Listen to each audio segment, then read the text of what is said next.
Chapitre 2. L'arrivée au monde d'un enfant, une traversée parsemée de surprises.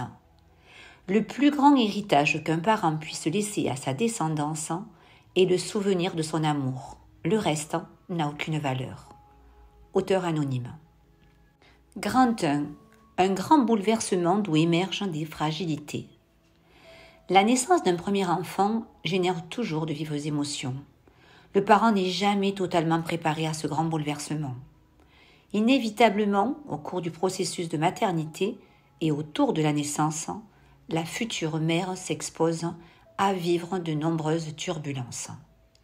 L'histoire personnelle de chacun et les blessures remontent à la surface. Elles dévastent si celles-ci ne sont pas identifiées et examinées avec soin. La parentalité renvoie à l'enfant que nous étions, interroge sur la relation entretenue avec nos parents. Elle questionne sur les futurs parents que nous serons. Les pensées et souvenirs en effervescence se bousculent. Devenir parent est une excellente thérapie, un long processus de reconversion, une opportunité pour s'alléger de blessures gardées en mémoire et guérir. Le besoin de se rapprocher des parents et d'enquêter sur la place que nous occupions dans la cellule familiale se manifeste naturellement. La relation affective avec notre mère, premier objet d'amour, est réévoquée. Les liens entretenus avec notre père et les représentants masculins qui ont accompagné notre vie, réévalués. Tous les acteurs présents au cours de l'enfance sont reconsidérés dans l'investigation. Grâce à l'enfant, le parent apprend à se connaître et à s'aimer. Les erreurs commises se rectifient avec amour. La peur de mal faire est un bon indicateur. Il exprime la force des sentiments tendres et chaleureux que l'on porte à l'enfant. Seules les convictions et le besoin de gratification non apaisés constituent un véritable enfer dans toute relation. Ces attitudes rendent sourds, aveugles, insensibles et égoïstes. Acceptons de ne pas savoir et apprenons grâce à lui. Avec le temps, nos peines s'adoucissent et sont acquittées une bonne fois pour toutes. Petit 1. Garçon ou fille, nos pensées sont en ébullition. De nos jours, grâce au progrès des sciences et de la médecine, nous pouvons apprendre à l'avance le sexe de l'enfant. Au cours de la grossesse, l'imaginaire va développer des attentes inconscientes sur ce petit être en devenir. Un accordage, processus dynamique par lequel la mère se synchronise à l'enfant réel, se fait en général spontanément. Le bébé s'ajuste à l'être imaginaire rêvé, mais il arrive, dans de rares cas dramatiques, que celui-ci soit bien différent des attentes de l'enfant idéalisé que nous avions imaginé. Un accompagnement au plus vite est nécessaire. N'hésitons surtout pas à exprimer les déceptions ou inquiétudes. Reconnaître que nous sommes en difficulté est un acte d'amour envers soi et son enfant. Refusons d'entretenir la honte si celle-ci s'immisce et demandons de l'aide, nous l'obtiendrons. Petit 2. Attention aux projections. Quelle mission devra accomplir notre bébé ? L'idéal cache toute relation. Elle sera indépendante comme sa grand-mère, elle sera forte et déterminée, il réussira là où j'ai échoué, il deviendra médecin, il reprendra l'activité familiale. Il est turbulent, capricieux, introverti comme son père. Ou bien alors courageux, intelligent comme son grand-père. Elle sera docile et sensible comme ma mère. J'ai peur de ne pas être à la hauteur. Cela va changer notre rythme de vie et on va perdre notre liberté. Parfois, sans nous en rendre compte, nous imposons à l'enfant une tâche impossible à accomplir, celle de réparer une histoire consignée en mémoire ou réaliser des rêves restés inachevés.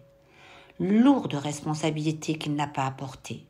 N'ayons aucune expectative, si ce n'est de le savoir heureux, ainsi nous réussirons notre fonction. Petit 3. Les mois s'écoulent, il est né le divin enfant. Changement hormonal et baby blues. Tout au long de la grossesse, deux hormones, l'ocytocine et la vasopressine, jouent un rôle fondamental. Elles sont aussi très présentes durant les contractions utérines à l'accouchement et notamment l'ocytocine pendant la phase de lactation. Elles consolident le lien d'attachement qui se construit entre la mère et l'enfant et sont aussi responsables du plaisir et de la libido. Au cours de la première année, qui suit la naissance, ces hormones s'effondrent. L'intimité subit des remaniements.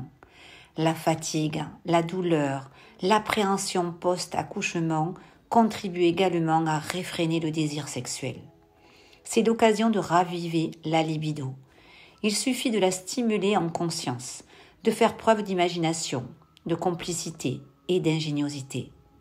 Si notre enfant s'endort plus facilement dans notre lit, allons nous câliner au coin de la cheminée, ouvrons le canapé. Quelle joie de se retrouver. Le fameux baby blues est en général optimal autour du 3e jour qui suit l'arrivée du bébé.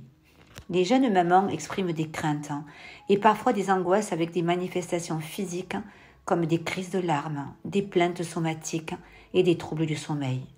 La peur de ne pas être en capacité de répondre aux besoins de son enfant peut conduire la maman à s'en détacher, voire même à le confier à son partenaire ou à un parent.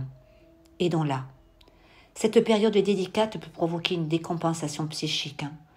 Il s'agit d'une dépression postpartum, car la maternité réactive l'expérience oedipienne infantile. Celle-ci questionne sur le désir d'enfant en lien avec la capacité à donner, protéger et aimer inconditionnellement. Plus préoccupant encore dans le cas d'un déni de grossesse est le risque de présenter des troubles psychotiques dans les 3 premières semaines du postpartum. La mère éprouve un sentiment d'intrusion dans son corps. L'enfant est perçu comme un agresseur, un mauvais objet, chargé de réveiller des tourments. Soyons attentifs au discours. S'il s'avère alarmant, agissons vite. Ne portons surtout aucune critique. Avec bonté et compassion, amenons les parents à consulter un thérapeute. Généralement, au fil des jours, grâce à la qualité des échanges avec l'enfant et l'entourage, l'état émotionnel retrouve sa stabilité. Monsieur, montrez-vous aimant et patient. L'arrivée d'un bébé n'est pas sans conséquence sur la vie du couple, surtout autour des 6 premiers mois. Alors, chers coéquipiers, soyez tout en douceur, entreprenants, patients et indulgents. Dans un contexte favorable, les effets physiologiques liés aux modifications hormonales ne sont pas forcément ressentis par la maman. L'amour qu'elle prodigue à son bébé et les comportements encourageants qu'elle reçoit en retour apaisent progressivement toutes les inquiétudes. Un délicat partenaire est le meilleur soutien face à ce nouveau poste à temps plein. Être père est tout aussi troublant. Le vécu personnel de chacun des 2 parents aura une influence sur la manière dont l'enfant sera éduqué et aimé. Les marques d'affection, de gratitude et d'amour sont à exprimer aux coparents en abondance. Ne pas l'oublier. Les couples fragiles vont ressentir des difficultés avec quelquefois un risque de séparation. Des attentes impossibles à satisfaire compliquent le lien. Aidons-les si nous en sommes témoins. L'entourage des nouveaux parents. La famille et les proches occupent une place très délicate. Il est important de se montrer compatissant et rassurant. Par une présence chaleureuse et sans envahir l'espace, l'entourage favorise le dialogue. Évitons de donner un point de vue ou de condamner un comportement que l'on considère inapproprié. Essayons de questionner plutôt que de conseiller ou d'accuser si l'on constate que le parent ne procède pas selon notre logique éducationnelle. Les réponses éclairent sur l'état psychologique. Il convient de s'adapter avec gentillesse ou d'intervenir, si nécessaire, avec conscience et fermeté dans le but d'ouvrir un dialogue et favoriser le discernement. Tendresse, bonté et générosité constituent l'accompagnement le plus adapté des nouveaux parents dans leurs fonctions. Écoutons notre cœur. Souvent préoccupé, le jeune parent consulte des ouvrages et des spécialistes bien intentionnés qui vont dire tout et son contraire. Le sentiment de ne pas être capable de comprendre l'enfant entraîne des confusions. Lorsque nous hésitons, nous ne fonctionnons plus selon la sagesse du cœur, en communion avec notre bébé, mais suivant une panoplie de conseils raisonnables ou maladroits. Faisons ce qui nous semble le plus approprié pour lui et lui seul. Observons-le et agissons selon notre intuition, meilleur moyen de ne pas se tromper. Les parents possèdent l'entière capacité de comprendre l'enfant s'ils laissent l'amour se manifester. Apprenons avec lui, il sera notre meilleur enseignant et nous y arriverons. Gardons toujours le libre arbitre. Nous serons en parfaite adéquation avec lui. Lorsqu'un parent s'appuie sur des convictions en lien avec son histoire ou selon des instructions, des conseils, le nourrisson le ressent. Seul et incompris, l'angoisse surgit. Les croyances que l'on essaie de nous imposer induisent des erreurs. Le bébé a besoin de notre présence pour se développer sereinement. La peur et l'amour ne font jamais bon ménage. Tandis que l'un domine, l'autre disparaît. Où doit-il dormir? Dans sa chambre ou dans la nôtre? La réponse la plus adaptée est là où nous pensons qu'il sera au mieux. Il est nécessaire de se fier à son ressenti. Avec les yeux du cœur, la solution s'impose comme une évidence. Faisons des essais et recommençons. La crainte que l'enfant prenne de mauvaises habitudes n'a aucun sens. Ce qu'il souhaite, c'est grandir avec nous. Son espace vital se limite à nos soins. La douceur et l'amour sont la garantie d'un accompagnement vers l'autonomie sans trop de résistance. À moins qu'existe un réel souci dans la dyade parent-enfant, un enfant n'est jamais resté dans le lit parental jusqu'à sa majorité. Soyons vigilants face aux idées reçues. L'interprétation de certains comportements du bébé peut être erronée. L'enfant n'est pas responsable de notre agitation mentale. S'il pleure, vérifions son confort, son état de santé, son degré de fatigue, sa capacité à admettre une décision en fonction de son âge. Et si rien n'y fait, acceptons que nous sommes en difficulté. Demandons de l'aide, si possible, en toute humilité. Nous la trouverons. Ces réactions réveillent en miroir notre vécu, avec nos peines et peurs. Modifions les préjugés nocifs dès que possible par un discours gratifiant. Je suis embarrassé, inquiet, ne sais pas comment agir, mais je vais y arriver. Exprimons-lui et choisissons la manière la plus adaptée pour l'aider à grandir sereinement. Sans cette vigilance, le comportement se durcit et nous déposons sans même nous en rendre compte de mauvaises intentions. Quel gâchis! Les perceptions sont toujours conditionnées par les expériences du passé. Nous ne sommes jamais neutres. Attention aux idées reçues concernant le comportement de l'enfant ou à celles que l'on va nous glisser à l'oreille. Si nous voulons le découvrir, observons-le attentivement, avec bienveillance et sans interprétation. Pas de jugement, il nuit à la relation. Notre nature est ainsi faite, soyons prudents. Posons-nous plutôt la question du pourquoi. Pourquoi, face à un comportement qui m'interpelle, je suis affolée, contrariée ou agressée? Qu'est-ce que cela évoque en moi? Mes souvenirs, mes blessures, fragilité, un besoin de reconnaissance et de sécurité? Chaque réaction négative agit comme un interrupteur. Elle active une croyance ou une peur bloquée. Que vient-elle me signifier que je refuse de voir? Mes propres douleurs étouffées? Un sentiment d'impuissance? Identifier ce que l'enfant produit en nous permet d'agir avec justesse. Le caprice n'existe pas en psychologie. Dès lors que l'on traduit négativement un comportement, un système de défense se met en place pour éviter la rencontre avec notre enfant intérieur. Notre bébé remémore une histoire passée, quelquefois inachevée. Ne l'accusons pas, il nous aide à grandir. Parlons-en sans culpabilité. Exprimer un « je ne sais pas ce qui m'arrive » amène une solution. Nous sommes tous confrontés à des intensités variables aux mêmes difficultés. Grand 2. Attachement et dépendance affective. Petit 1. La qualité du lien renforce le sentiment d'amour et de sécurité. Dès la naissance pour sa survie, l'être humain immature doit s'attacher. Totalement dépendant des soins qui lui sont prodigués, son univers mental se structure à travers chaque sensation particulière éprouvée. Dans un environnement équilibré et aimant, il apprend à se connaître, observe le monde et réalise ses propres expériences avec joie et sérénité. En grandissant, et grâce au soutien inconditionnel des siens, il se sent libre et sans attache. Les imprévus qui croisent son chemin sont autant d'occasions pour lui d'orienter sa vie et de s'élever. Cependant, une relation affective qui repose sur la peur provoque l'effet inverse. L'enfant soucieux du lien incertain qu'il entretient avec ses éducateurs développe un comportement timoré, inquiet ou égoïste par instinct de survie. Sa réalité psychique se limite à répondre aux exigences de son entourage. Il ne peut apprécier la beauté qui se présente à lui. Selon son profil de personnalité, il adoptera un comportement affranchi, ambivalent ou dépendant. Enfant, notre mode d'expression est limité.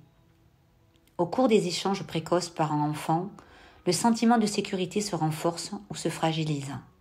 L'enfant enregistre des émotions positives ou négatives qui modèlent son identité et sa perception du monde. Lorsqu'il éprouve une gêne, une inquiétude ou un malaise, il s'agite, pleure ou agresse. Son sommeil s'en trouve perturbé et son poids risque d'évoluer difficilement s'il n'obtient pas une réponse satisfaisante à son mal-être. Dans un cadre chaleureux et bienveillant, le parent s'ajuste aux sollicitations de l'enfant.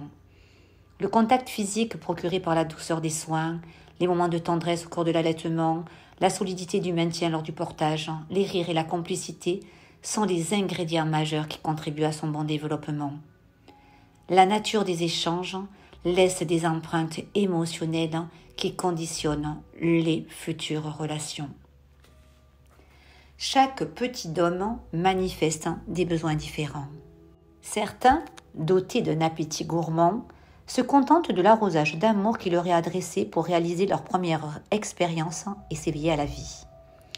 Dans un environnement aride, sans pouvoir totalement s'ouvrir, ils accueillent le peu d'attention comme un vrai trésor. Auprès d'autres personnes, ils profitent du terreau qui leur est offert et continuent à s'épanouir. Pour d'autres, plus fragiles, une attention plus soutenue est recherchée. Sensibles, ils sollicitent plus de protection, de soins et de valorisation. L'adaptation est compliquée, ainsi que la possibilité de recevoir de nouvelles nourritures affectives. Leur énergie est concentrée sur un objet d'amour afin de se préserver d'un milieu ressenti comme hostile. La peur les prive de liberté. Selon la qualité du lien, l'enfant aborde le monde avec une perception plus ou moins déformée. Petit 2. Les différents types d'attachement. Petit a. Un attachement autonome et sécure. Dès la naissance, le nourrisson se fixe au moins à une figure d'attachement, souvent la mère qui est dotée de compétences de maternage. Elle dispose d'une aptitude à répondre adéquatement aux signaux de l'enfant. Sa présence et sa disponibilité sont indispensables pour qu'il se sente serein et développe toute sa beauté. La mère joue le rôle de barrière de protection, préservant le monde intérieur de son enfant jusqu'à ce qu'il puisse expérimenter ses limites corporelles et assumer seul sa protection. Un attachement sécure témoigne d'un respect mutuel. Il apporte une aisance et une confiance en soi, puis en l'autre. L'enfant ne se soumet à aucun comportement particulier pour se sentir aimé et en sécurité. Il explore son environnement librement et accepte plus facilement les moments de séparation. En cas de difficulté, l'enfant se confie aisément. Les relations sont abordées avec satisfaction. À l'adolescence, dans un climat aimant, il reçoit soutien et compréhension, nourri de paroles qui le motivent et le poussent à relever les défis. Accompagné et encouragé par les adultes conciliants, ses désirs différenciés sont respectés. Assuré dans l'intimité, sa sexualité se colore du doux parfum de l'amour. Ce lien intériorisé par l'enfant, stable, durable et fiable, est indestructible. Sûr de ses attaches, il peut se détacher et découvrir librement le monde. Quelques années plus tard, imprégné d'amour illimité et sans condition, il l'offrira sans compter. Il n'aura besoin de rien car il possède tout. Son amour prêt à être partagé devient l'élément essentiel de sa vie. Ce lien, lorsqu'il est établi normalement, est un cadeau, une valeur sûre qui ne s'altère jamais. Hélas, certaines mères ou substituts ne peuvent apporter une réponse juste et espérée. Petit b, les troubles de l'attachement. Un enfant blessé dans son intégrité ne cesse pas d'aimer ses parents, il cesse de s'aimer lui-même. J'espère, Jules. L'enfant pleure pour exprimer un inconfort, un sentiment de peur ou de solitude, et sa mère interprète quelquefois maladroitement ses pleurs en référence à ses croyances et à son histoire. Elle punit, menace ou abandonne son enfant dans sa chambre ou dans un coin. Il lui est demandé d'obéir et sa réalité intérieure n'est pas entendue. Selon son tempérament, l'enfant développe alors un attachement insécure évitant ou un attachement insécure ambivalent. Ces deux types d'attachement l'obligent à trouver rapidement des stratégies pour satisfaire son parent. Face à une mère peu disponible psychologiquement ou physiquement, il réprime ses émotions ou les contrôle. La peur va conditionner sa vie ainsi que la recherche de protection et de sécurité. L'amour peut difficilement se révéler. Un attachement insécure évitant. Il se caractérise par un pseudo-détachement. L'enfant n'est pas à l'aise dans les relations affectives et se montre anxieux ou évitant. La proximité est perçue comme préoccupante ou menaçante, car la peur d'être rejeté guette. Sûr de ses sentiments, il doute de ceux des autres. Il affiche souvent une autosuffisance ou une froideur qui n'est autre qu'une défense contre l'angoisse de l'abandon. À l'âge adulte, même si l'intimité est recherchée, la relation est source d'inquiétude. Les sentiments sont difficilement exprimés, avec une souffrance de ne pas pouvoir les communiquer. Il est fréquemment sous l'emprise de pensées négatives qui fragilisent toute relation. La dépendance s'installe et l'incertitude aussi. Il recherche une relation afin de se sentir apaisé, mais s'engage peu ou mal. Plus sensible et en demande de marques de tendresse physique, il s'inquiète sur des comportements adoptés lors de relations intimes. La peur du jugement est fortement présente. Ce lien d'attachement s'est souvent structuré sur une base agressive, avec des cris, des réponses inappropriées et des comportements imprévisibles. Un attachement insécure ambivalent. Ce style d'attachement se caractérise par une détresse chez l'enfant au cours d'une séparation. Au retour de la mère et malgré sa présence, il se console difficilement. Cette relation se construit souvent auprès d'une mère instable dans ses comportements. L'enfant utilise des stratégies d'exagération de l'affection, de façon à susciter l'attention de son parent. Lorsqu'il tombe ou se fait mal, inquiet, il crie, s'agite et amplifie la douleur. S'il obtient des réponses inappropriées telles que des moqueries, réprimandes ou critiques teintées d'agressivité, son sentiment d'insécurité s'aggrave. À l'âge adulte, sa préoccupation principale est de trouver un sauveur. Le partenaire, idéalisé, a pour fonction de réparer les blessures du passé. Des qualités exagérées lui sont attribuées. La relation est rapidement décevante si la réponse attendue ne se manifeste pas. Devant toute frustration, les émotions s'expriment à travers des cris, des insultes ou une agression. Le niveau d'autonomie est faible et marqué par la peur d'être abandonné. Les sorties entre amis sont difficiles à apprécier, reportées ou évitées par crainte que le partenaire en fasse autant et qu'il choisisse quelqu'un d'autre, plus plaisant, charmant et aimable. Dépendant affectif, il lui est difficile de donner sa confiance et se montre méfiant.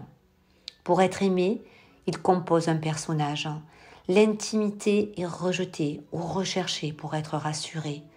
La relation est ressentie avec inquiétude et préoccupation. Le doute est présent et la capacité à évaluer un comportement est compliquée. Le dépendant ambivalent excuse plus facilement une remarque blessante qu'il conserve en mémoire.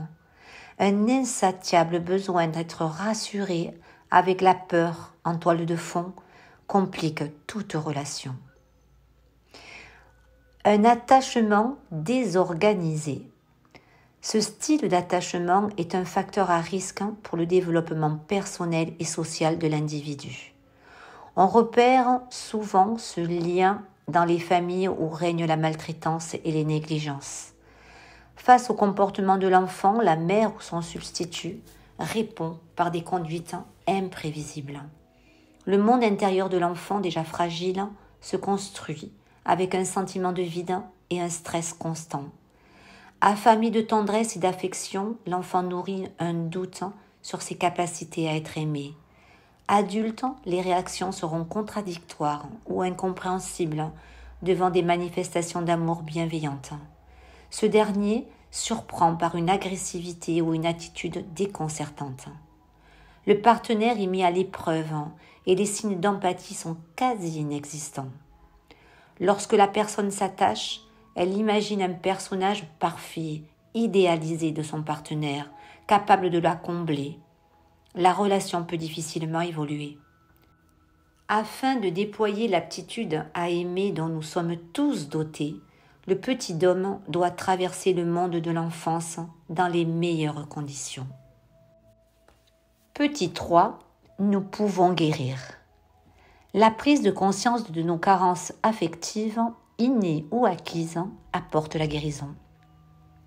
Reconnaître notre réalité émotionnelle, identifier nos attentes et nos frustrations permettent de s'en libérer et de ne plus tomber dans le piège des réclamations et de la manipulation. Plus personne ne sera tenu pour responsable de notre mal-être. Nous en prendrons soin. Admettre ses peurs permet de les choyer, d'être tolérant et conciliant à l'égard de soi-même, puis des autres. Attentif au discours intérieur, l'individu cesse d'être victime et dépendant de son environnement. Grand 3. Nos premiers modèles d'identification. Petit 1. La mère ou son substitut. Ma fille, mon miroir, ma rivale, mon ami complice. La naissance d'une petite fille est autant source de joie que de questionnement. Être mère est une occasion de mûrir et de dissiper certaines fragilités. Cette étape remémore des souvenirs. La mère s'appuie sur un modèle relationnel en lien avec son enfance qu'elle tente de reproduire ou de réparer. Une bonne dose de créativité s'avère nécessaire. Vers 2-3 ans, le non répond à toute sollicitation, un réel plaisir pour l'enfant qui expérimente son pouvoir d'affirmation. Accueillons-le avec le sourire. Le complexe d'Oedipe se manifeste en général entre 3 et 5 ans. L'ambivalence du sentiment d'amour et de haine apparaît durant cette période douloureuse pour la fillette. Tout en recherchant la tendresse de sa maman, elle essaie de s'en détacher, non sans éprouver de la culpabilité. Les cauchemars et terreurs nocturnes témoignent de ce conflit interne. Avec délicatesse, les deux parents posent clairement des limites afin que ce passage soit dépassé sans confusion. La fillette joue à la maman, enfile ses chaussures, ses habits féminisés, se maquille avec excès pour se préparer à son nouveau statut. Que faire si notre fillette s'habille ou se maquille avec excès? Tout d'abord, se détendre et sourire. Lui dire combien elle est jolie, quand bien même nous pensons que c'est excessif et disgracieux. Une œuvre d'art s'élabore toujours par des expérimentations. Notre fillette est en apprentissage. Elle découvre sa féminité qui se révèle et il est normal qu'elle exagère tous ses traits. Elle examine un vrai trésor, son corps qui va l'accompagner durant toute sa vie. Aidons-la à entrer dans la cour des grandes avec bonté et une touche de complicité. Nous pourrions lui dire « Regardons de plus près. Ce fard à paupières, d'une très belle couleur, j'en conviens, est-il nécessaire ? La beauté de tes yeux a-t-elle besoin d'être davantage mise en valeur? Ces talons de 12 centimètres sont-ils confortables? Ta magnifique silhouette est parfaite, quelle que soit ta tenue. Comment te sens-tu dans cette jupe? Ne serait-elle pas un peu trop ajustée? Une remarque doit être empreinte de bienveillance. Nos maladresses cachent des peurs. Dans un premier temps, la petite fille parle comme sa maman, s'approprie ses mimiques et adopte ses points de vue. Mais donnons-lui surtout la possibilité de tout remettre en question. Même s'il y a d'autres frères et sœurs, la mère s'amuse et dort avec elle, partage ses passions, lui prête ses bijoux et ses vêtements. À l'adolescence, le complexe oedipien se réactive et la relation se fragilise à nouveau. La jeune fille, en quête d'identité, vérifie auprès de sa mère la force du lien idéalisé. Permettons-lui de mettre à l'épreuve cet amour indestructible. Il s'en trouvera d'autant plus solide et intensifié. Elle peut la malmener pour rompre son attachement et affirmer pleinement sa place de femme, différente de sa mère. Elle s'oppose, marque son désaccord, se positionne du côté de son père ou du partenaire de la mère. Cette phase de développement, compliquée parfois, est inévitable et nécessaire. N'entrons pas en conflit, même si certains propos blessent l'ego. Notre fille nous aime très fort et ses attaques indiquent surtout des faiblesses. N'ayons aucune rancœur, nous l'aidons ainsi à grandir. Aucune mère n'échappe à cette phase salutaire. Certaines mamans reçoivent des réflexions sur la tenue vestimentaire, la coiffure, le maquillage, les rides parfois, ou la manière de s'exprimer. Acceptons les critiques. Oui, je m'habille ainsi. Oui, je ne comprends pas. Oui, je n'ai pas de goût. Oui, j'ai des rides et heureuse d'être ce que je suis. Tout sera revu au peigne fin et notre éclat en prendra un coup. Mais cette phase, plus ou moins agitée, ne dure qu'un temps.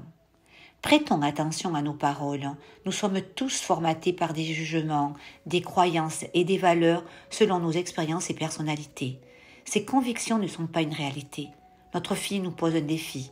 Activer la sagesse du cœur et occuper une nouvelle place, celle d'un adulte qui accompagne, se questionne, évolue avec son enfant.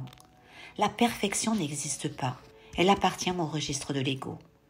Chaque blessure exprime une fragilité. Identifiée, elle disparaît pour ne plus nous embarrasser. Accueillons avec douceur les prémices d'une identité en construction. Mais attention, il ne s'agit pas d'en faire une poupée, un objet de plaisir ou de satisfaction personnelle. La mère constitue pour la fillette le premier modèle d'identification. Elle représente la force et la perfection dans sa silhouette féminine.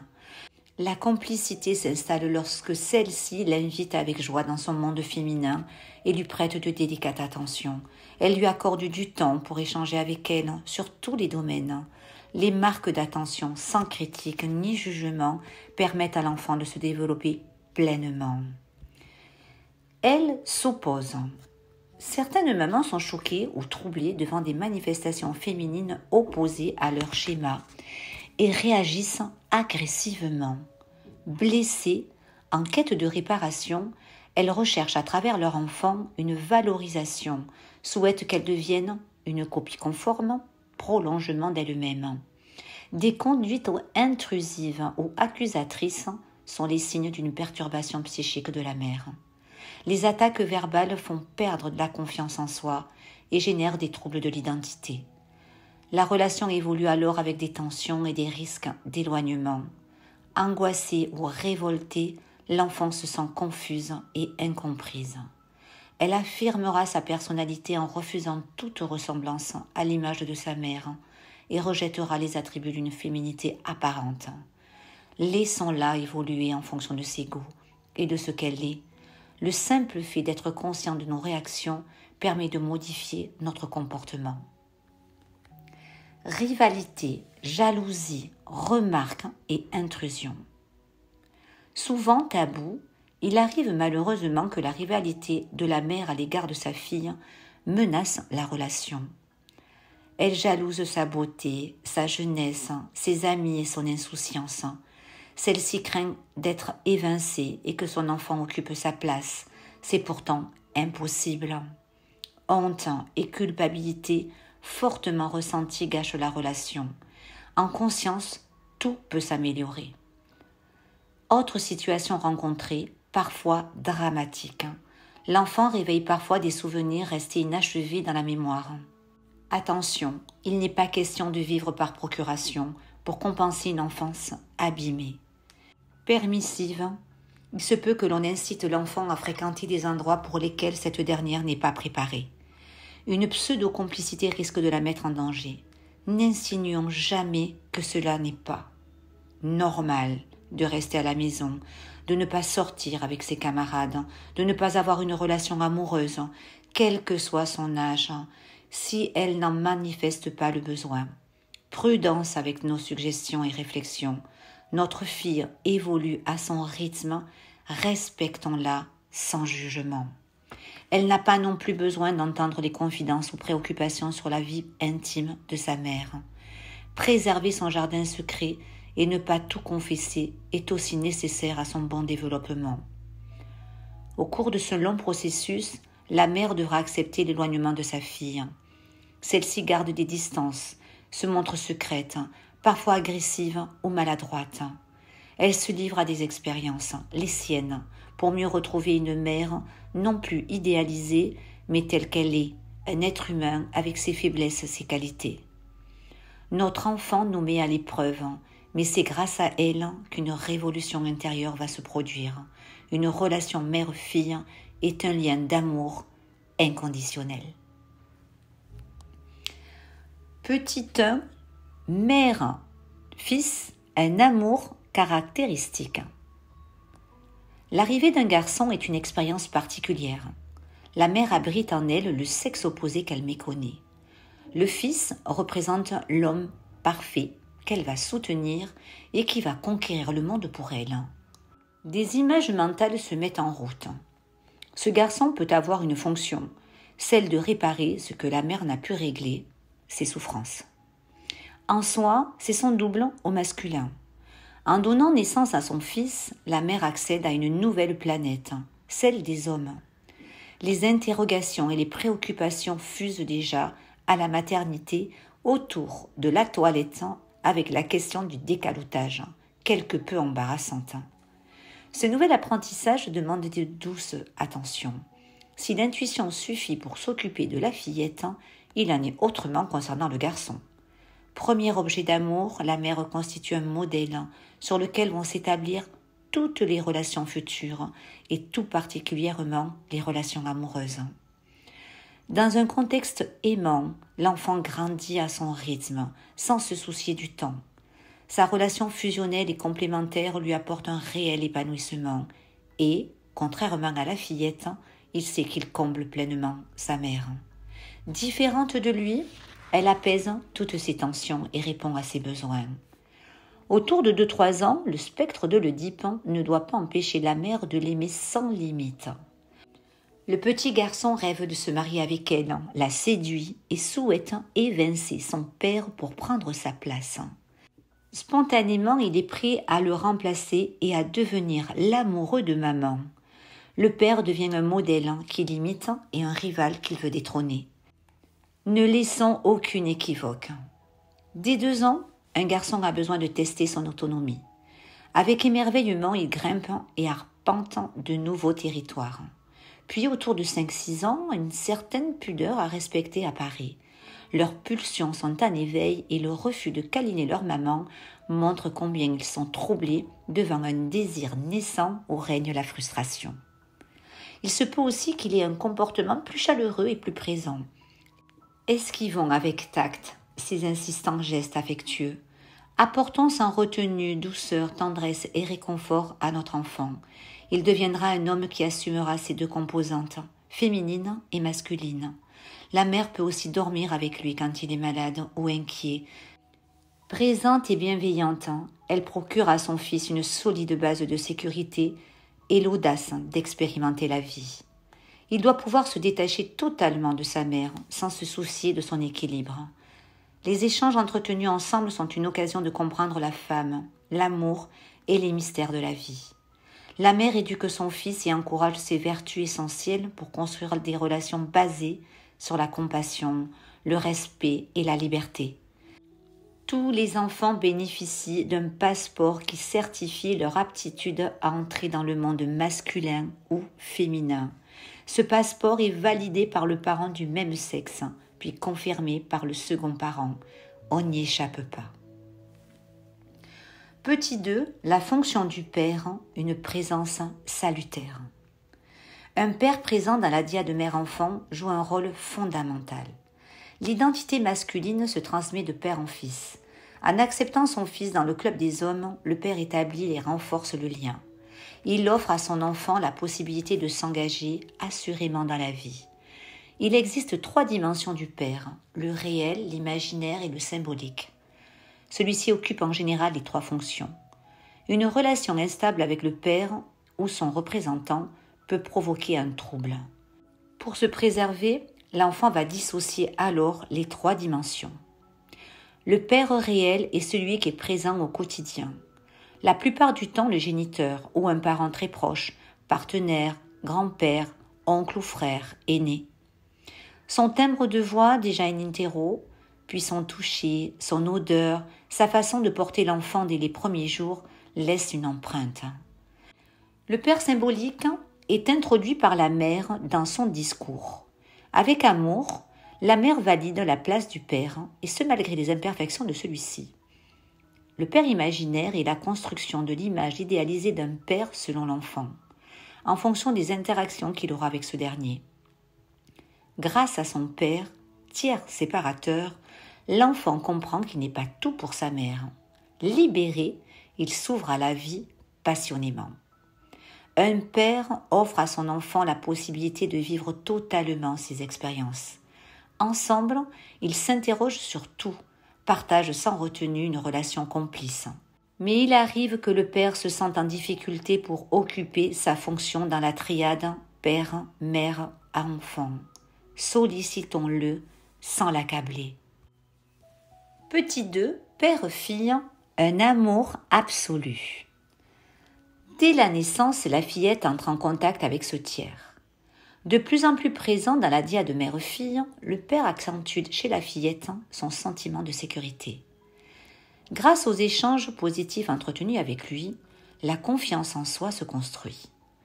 Ce lien a une influence majeure dans leur vie d'adulte, tant sur le plan professionnel que personnel et amoureux.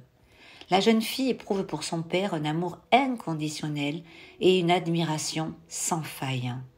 Les échanges affectueux et confiants qu'elle cultive avec lui et l'intérêt qu'il lui porte construisent sa personnalité. Une relation de tendresse et de complicité s'installe. Le père, par son implication, l'encourage et la soutient. Il est un merveilleux guide, premier contact avec la jante masculine et ses imperfections. Jusqu'à ses 2-3 ans, la relation mère-fille se conjugue au féminin. La petite fille est très fortement attachée à sa maman, mais au cours de la période oedipienne, elle prend conscience que celle-ci possède une vie sans elle, et heureusement.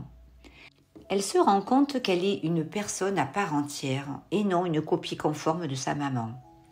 Tout ceci grâce aux petites déceptions, aux expériences de séparation, à l'intérêt que sa mère porte à son partenaire et à sa vie. La jeune fille va progressivement s'ouvrir aux autres et tout particulièrement accorder une place privilégiée à son père. Les gestes tendres et la connivence qui existe entre la mère et son partenaire l'interrogent. Si la mère est heureuse, l'enfant souhaite conquérir et séduire cet autre. Contrairement aux garçons, les fillettes acquièrent plus vite leur autonomie. En témoigne leur rapide évolution dans l'acquisition de la propreté, de la marche et de la parole. Ce besoin de s'affirmer face à la toute-puissance maternelle les amène à grandir. En adoptant un comportement aimant et sans équivoque, le père écarte tout malentendu quant à la place qu'elle occupe dans son cœur. Cette dernière assume alors, avec assurance, sa féminité qu'elle embellit. Très tôt, il lui indique qu'il est l'amoureux de sa mère ou partenaire et qu'il ne lui est donc pas possible de se marier avec lui. Il est son papa pour toujours et ce lien ne pourra jamais être détruit. Elle aussi rencontrera plus tard un homme qui l'aimera profondément. La fillette doit entendre avec douceur ce discours pour se consacrer complètement à sa vie de jeune fille. Libre d'aimer, elle souhaitera elle aussi vivre une relation d'amour comme celle de ses parents en y apportant des modifications et surtout quelques améliorations. 2.2 Une influence majeure pour le jeune garçon. Le père a un rôle fondamental dans le développement de son garçon. Dès la naissance, impressionné par cet être qui lui ressemble étrangement, des préoccupations émergent. Sera-t-il comme moi ? Serai-je à la hauteur dans mon rôle de père pour cet enfant, comme l'a été le mien, ou contrairement au mien ? Que dois-je faire ? Comment m'y prendre ? Des souvenirs se réveillent, c'est l'occasion de les ranger avec soin. Dans la relation mère-fils, le père est un intrus qui représente la loi et pose des limites. Il interagit avec lui dans des activités communes. Les jeux entre hommes, comme le football, le rugby, le vélo, la moto, montrent à l'enfant qu'il deviendra un jour comme lui, un homme heureux. Il le complimente, il le laisse pourquoi pas gagner, car l'essentiel est de découvrir avec lui des passions. Il le stimule avec tendresse et dévouement, de manière différente mais complémentaire à la mère. Il le porte sur ses épaules, ou fait l'avion, le jette en l'air ou sur ses genoux. Le père devient un modèle d'identification, un soutien. Le garçon développe alors ses talents avec assurance. Autour de 2-3 ans, période oedipienne, la relation évolue. Les marques de tendresse que sa mère témoigne à son partenaire, le père en général, le conduisent à l'observer avec attention. Cet homme fascine, car il possède les mêmes attributs masculins que lui. Il cherche à lui ressembler pour maintenir un lien privilégié avec sa mère. Le jeune garçon adopte ses mimiques et ses expressions. Papa devient un héros. Mais il se produit cependant un conflit interne chez l'enfant qui aime son père mais le considère aussi comme un rival. Les cauchemars et les terreurs nocturnes apparaissent à ce moment-là et l'angoisse de castration est grande. L'enfant craint que son sexe ne lui soit retiré. Attention aux maladresses. Évitons les propos humiliants et blessants. Il est important de lui indiquer que les pensées sont une fabrication de la tête et non une réalité. Donnons-lui des exemples. Si je ferme les yeux et que je pense que tu es dehors ou que tu es en colère ou que ton ami est là, est-ce que lorsque j'ouvre les yeux, c'est ce que je vois ? Non. Expliquons-lui que le mental se structure en fonction des expériences vécues et que l'on croit est toujours erroné. Le père dévoile ses sentiments à son enfant et celui-ci, à son tour, libère les siens. Les mots réconfortent et rassurent comme un « je t'aime mon fils ». Au quotidien, le père contribue à la vie en communauté et réalise des tâches domestiques. Il montre ainsi qu'elles sont normales dans une famille. L'encourager à débarrasser la table, faire la vaisselle, mettre une machine en route ou passer l'aspirateur participe au bien-être de chacun. Le respect pour sa mère devient celui de la femme en général et des autres. Autour de l'adolescence, phase de remise en question nécessaire, le lien privilégié tissé avec le père apporte un grand secours. L'orientation sexuelle s'accentue au cours de l'adolescence, entre 12 et 16 ans généralement, et celle-ci peut évoluer durant sa vie. L'enfant a besoin de voir des parents heureux pour se tourner sereinement à l'âge adulte vers une relation amoureuse saine qui le stimule et le pousse à déployer sans limite le meilleur de lui-même. À son tour, il délivrera amour et protection sans compter. Petit 3. L'absence d'un parent. 3.1. Un parent présent physiquement mais absent émotionnellement. Il arrive parfois qu'un des deux parents ne puisse s'impliquer dans la vie de son enfant. Le partenaire, dans son discours indulgent, respecte les difficultés avec compréhension. Une explication saine et chaleureuse décharge l'enfant de tout sentiment de culpabilité. Certains partenaires plus réservés expriment leurs émotions avec discrétion ou ne peuvent ouvertement afficher leur amour, pièce maîtresse de tout épanouissement. Au lieu de les blâmer, aidons-les. La culture du silence a longtemps privé les hommes de leurs sentiments. Pour beaucoup de pères, la valeur travail, très importante, les amène à s'effacer dans l'éducation de leur enfant. La sécurité physique et matérielle suffit selon eux pour démontrer tout leur intérêt. Ils s'assurent ainsi que les besoins primaires sont comblés. Certaines femmes se sentent démunies et refusent la maternité par peur au manque d'amour à l'égard d'elles-mêmes. Il arrive qu'elles sombrent en dépression ou nient leur souffrance à l'arrivée d'un enfant.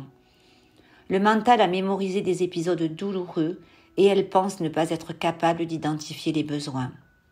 Le partenaire la soutient dans sa fonction et indique à son enfant qu'il n'y est pour rien dans les difficultés de sa maman. 3.2. Quelles conséquences pour le garçon? Sans figure paternelle ou avec une image dévalorisante de l'homme, le jeune garçon a du mal à grandir, décider d'une voie professionnelle, révéler ses talents et assumer sa vie. Un père sévère, autoritaire ou absent suscite des doutes et des peurs chez son enfant. Un sentiment de vide et des angoisses profondes engendrent des addictions, quelquefois extrêmes et radicales, telles que le sexe, l'alcool, la drogue, la violence, les sports à risque, les partenaires multiples.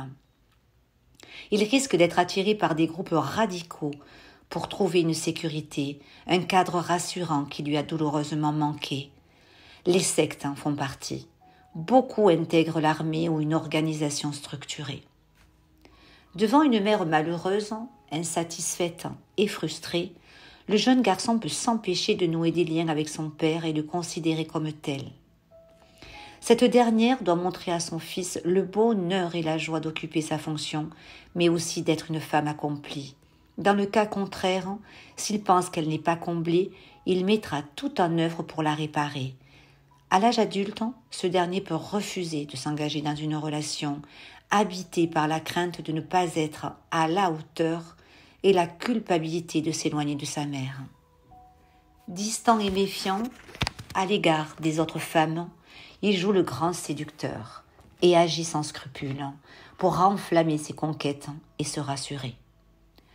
En général, pour ne pas vivre seul, il s'assure une relation de couple avec sa mère ou une compagne faible et soumise qu'il méprise tout en ayant des attitudes confuses que l'on pourrait penser gentilles. La relation est sous contrôle.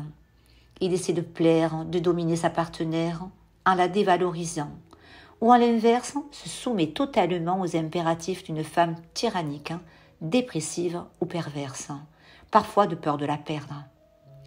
Tiraillé par ses sentiments, il s'oublie. Les blessures narcissiques de l'image de soi sont très difficiles à cicatriser. Un enfant capable d'accueillir l'amour et la bienveillance de notre adulte peut guérir. Ses seules ressources personnelles lui permettent d'accueillir d'autres relations aimables et affectueuses, tel un éducateur sportif, un enseignant, un oncle, un employeur ou le père d'un ami. Il peut aussi s'identifier à un héros. Le héros est important, car il est toujours à l'image de l'enfant blessé. Comme le souligne Boris Cyrulnik, cet homme extraordinaire vient d'un monde ordinaire. Nos héros de films, de dessins animés et ce bien réel devenu légendaire nous donnent la force de croire en la vie en dépit des épreuves. Ils disposent d'une force surnaturelle qui fascine petits et grands, réveille notre dimension sacrée qui n'aspire qu'à se concrétiser. 3.3. Une fille sans père. Les propos de la mère sur la condition masculine demandent à être teintés de gentillesse et de compassion, sans dévalorisation pour ne pas compromettre le devenir affectif de son enfant. Tout d'abord, il convient pour elle de solder son contentieux avec son propre père, ainsi qu'avec le père de son enfant. Elle expliquera à sa fille que derrière l'image de cet homme, se cachent des fragilités qu'elle n'a pas pu voir, car elle-même souffrait de dépendance affective. L'enfant n'y est pour rien. Cet homme qu'elle a aimé possède des qualités. Elle devra les évoquer. À moins qu'elle ne s'oppose sérieusement à la mère, la jeune fille répète souvent à l'adolescence, puis à l'âge adulte, le même schéma affectif. La relation amoureuse s'établit sur le vécu de sa mère, ou du moins ce qu'elle en a compris. Convaincue qu'elle ne peut mériter un amour sincère, la jeune fille redouble d'efforts et réclame des marques d'attention jamais suffisantes. Les hommes qu'elle attire reflètent sa réalité intérieure. Le besoin de se sentir valorisée devient une quête obsessionnelle. Elle s'oublie et adopte des comportements de séduction pour être aimée, puisque sa mère n'y est pas arrivée. Souvent inconsciemment, elle cherche à dominer. Les filles sans père rêvent leur vie et rencontrent des difficultés pour entrer en contact avec l'homme, cet étranger qu'elle méconnaît et dont elle a peur. À l'adolescence, certaines s'identifient à l'image de l'homme, deviennent un garçon manqué et rejettent tous les attributs associés à la féminité, une manière d'être proche de celui qui a amèrement généré un vide. Le refus de correspondre aux caractéristiques féminines déclenche des troubles du comportement alimentaire. Anorexiques boulimiques, elles alternent phases de restriction et crises de compulsion alimentaire pour masquer leur féminité. D'autres s'identifient totalement à la mère, unique soutien, mais aussi la seule personne qui se soit rapprochée du géniteur. Les angoisses liées à des expériences malheureuses doivent rapidement être identifiées. Sans prise de conscience, le roman familial gravé en mémoire risque de se répéter inexorablement. Petit 4. Orientation sexuelle et émotionnelle. Un sujet encore tabou. Dès la petite enfance et jusqu'à l'âge adulte, l'acquisition progressive d'une identité sexuelle procréatrice et psycho-émotionnelle s'oriente dans toute sa complexité biologique, psychologique et sociale. Celle de chaque individu doit être respectée, quelle qu'elle soit.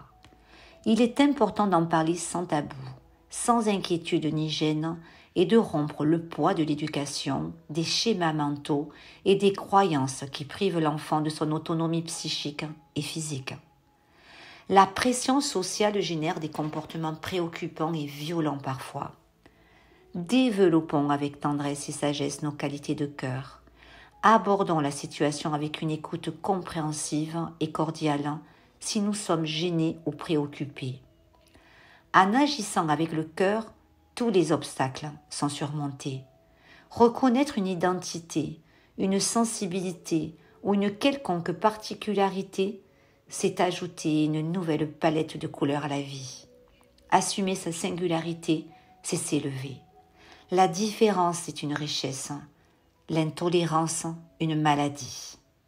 Soyons rassurés, les enfants de parents homosexuels ne seront ni plus ni moins des enfants à risque de développer des troubles du comportement.